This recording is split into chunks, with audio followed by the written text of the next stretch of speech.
So now you have a client who is committed to working with you. You've gotten their search criteria, you've set up that automated search, and now we're just in that phase of finding the right home for them. We simply call this phase the search. This is the process of showings, getting some ahas, finding out what you can for clients, and sometimes just waiting patiently for the right property. This part of the journey is going to be different for every single client based on who they are and, of course, their house criteria. Like so many things we've talked about, one of the best things you can do is be proactive for your people to show them ultimate service throughout this part of the process. With our time today in this video, we're going to come up with some tips, some tricks, some things for you to remember in the name of proactive service for your clients. So, let's dive in, shall we? One of the most important things we should do is have that communication plan set up, right? We wrap up a consult with that last step of coming up with some sort of strategy. How do your clients like to communicate? How frequently should you be checking in? And we should honor that and go above and beyond that. At its minimum, across the board, every single client, regardless of what they tell you, should hear from you once a week. Now, the exception to that is, of course, they've proven to not be A or B type clients, if you recall our A, B, C, and D categorization. If they've proven to be C and D clients, you have permission to reduce that frequency, knowing they're not going to really be making a real estate move anytime in the near future. So let's focus on our A and B clients, those who could be buying very soon, any day. Let's imagine that you have 20 of those. Let's imagine you have 20 clients that are A or B. Those need your attention, and that's where we would apply that minimum once a week standard of communication, if not more, based on what they communicate to you for their expectations. How do we make this not overwhelming? We should make it a practice to spread out that once a week check-in over the 5-day work week. This can make things so much more manageable if you assign 4 of those 20 clients to Monday for your check-ins, a different 4 for your Tuesdays, so on and so on. Now, the idea of client follow-up shouldn't be so gross when you think, I gotta call all of these clients at once. No, spread it out, make it manageable for you, and then you'll be able to make sure you consistently give them that service. That should be the minimum standard. Everyone should get once a week from you, and spread it out so everyone has their day to make it sustainable for you, achievable for you. Now, what are some of the points of these check-ins, this once a week minimum check-in? Well, I think there's some crucial steps, things you got to make sure you do. I think it's important to practice the relationship. Use your forward facts to just see how they're doing in their day-to-day life. If you know something about their job, ask how that's going. If you know something big going on for them personally, maybe something cool going on with their kids, say state tournaments coming up for their sport, let's make sure we remember their people and let's actually just see how they're doing with their life. Let's take a moment to stop and just check in with them and do some of that stuff. How are we doing? What's going on in life? And then let's transition to the real estate task at hand. How are we feeling right now? How are we feeling about this search? Let's get a temperature reading of our clients. Are they still feeling excited, optimistic? Are their expectations maybe more balanced out than they were before? Or maybe are they starting to get a little pessimistic, feeling a little negative about finding the property? It's so good to get that temperature reading to just see how your clients are feeling, to know if there's anything you need to pivot or adapt with, right? Now, let's look at strategy for the week. Hey, if you're talking to them on a Monday versus a Friday, let's ask them, what's your next week looking like? Is there anything I need to be aware of? Are you going to be out of town? Anything going on for me to know should that perfect house come up? And how can I accommodate something like you being unavailable on Wednesday or being gone for the back half of the week? Let's just see what the next week is looking like for them to keep strategizing, keep showing them you're thinking about them, that you want to be ready to act for them. Now, of course, this one's probably really obvious, but let's talk about the search criteria. Let's look at what's come on the market since you last spoke to them. Let's review the new properties that your search has found. Dissect, discuss, see if there's anything they want to see if they haven't gotten a hold of you already. And again, just ask how they're feeling about the search. Are there any tweaks that need to be made? Any changes? And then finally, the last thing you should be asking them is there anything I could be doing better? Is there anything more you need from me to make sure you're getting the service you deserve? Those are the components of this check-in, at minimum. What's going on in their life? How are they feeling about the process? So on and so on. Once a week minimum for all of our clients, A's and B's. C's and D's, I think you have the permission to go bi-weekly to monthly to check in and see how they're doing. So we're doing that while this search phase is going on for all of our clients. We're checking in regularly. Something we should be doing on our own. We should be scheduling with our time blocking, our power hours, using that Pomodoro technique. We should be reviewing all of those searches we've set up for our clients.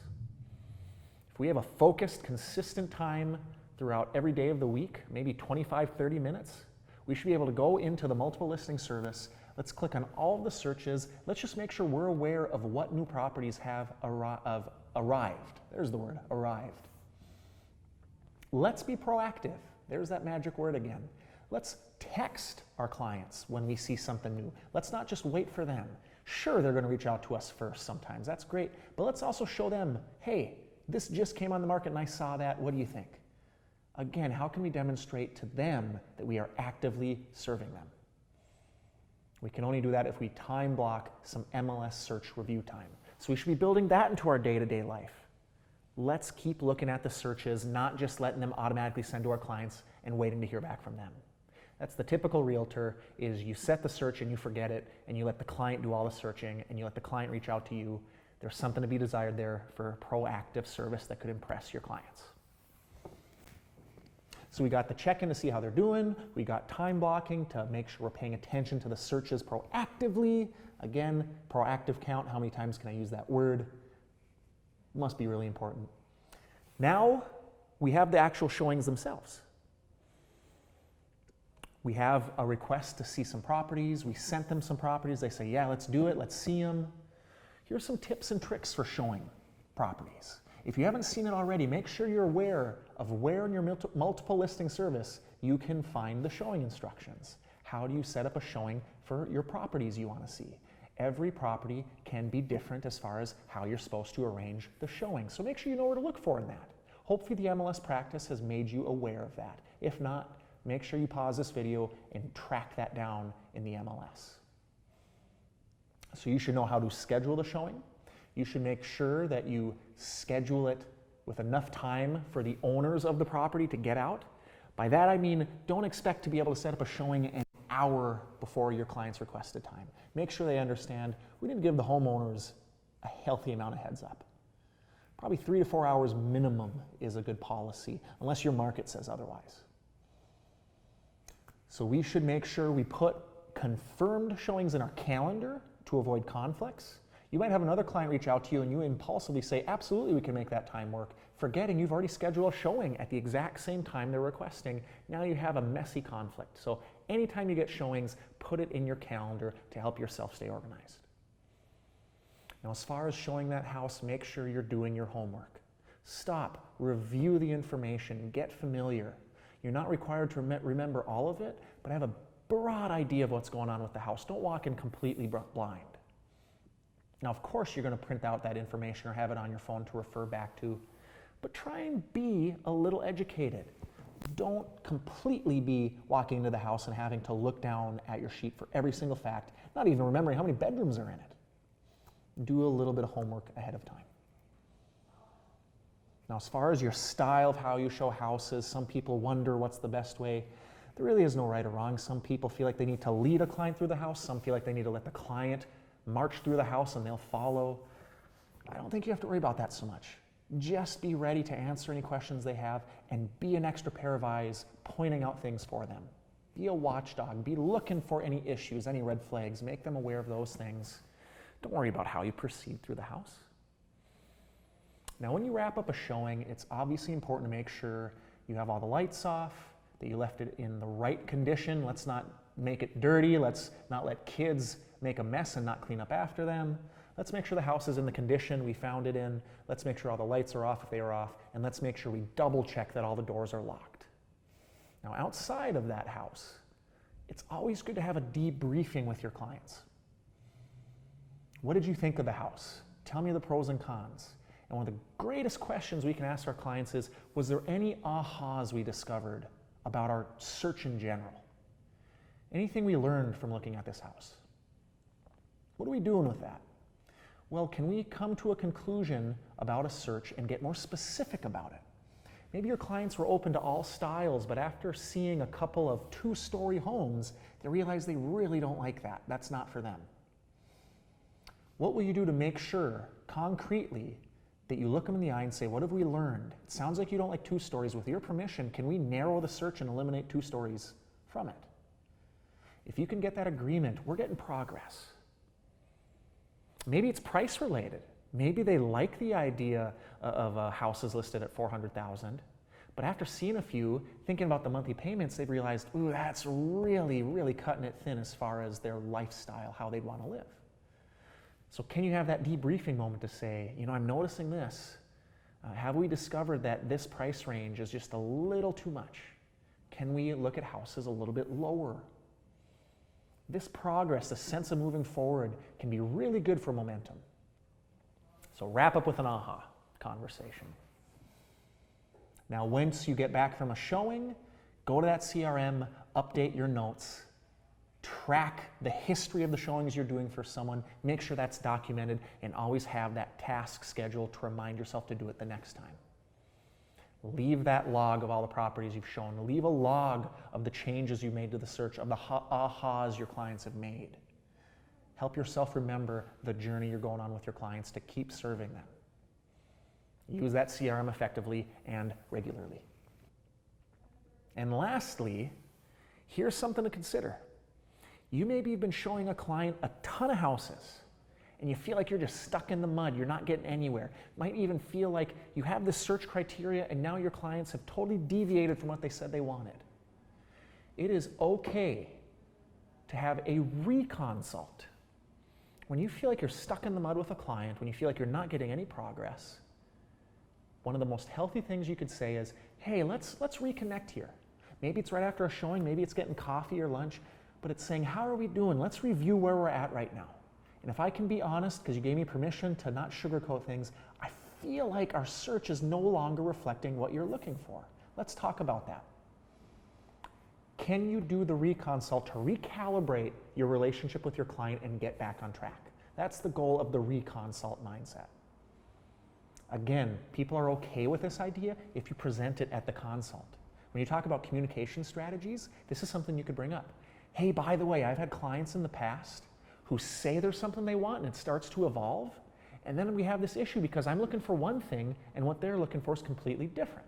That's perfectly okay, but with your permission, if that feels like that's happening, if we're not on the same page, can we do a reconsult? I probably don't even call it a reconsult. I say, can we sit down for coffee and just make sure we check in with each other and re-strategize? Most clients say, that sounds great, we're okay with that if it comes to it. Now you've been given permission to make it easier to bring it up if you need to later on. Reconsults can be really helpful versus kind of giving up on a client, which is a bummer, but a lot of realtors do it. They've been looking at 15, 16, 17, 20, 30, 40 houses. You know what? If they see something they want to see, they can just reach out to me. I'm done looking for them proactively.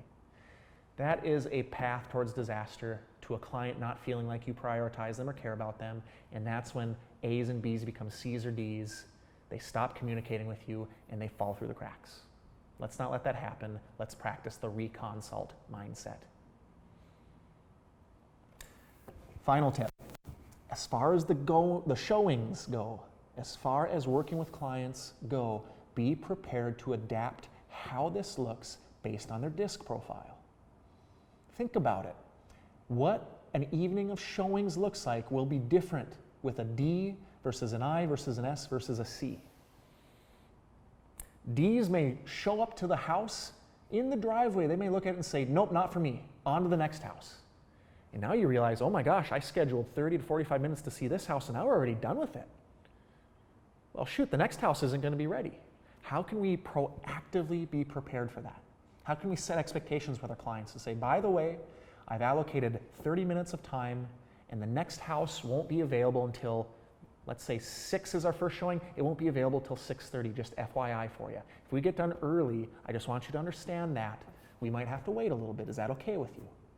Again, setting expectations early on is so important.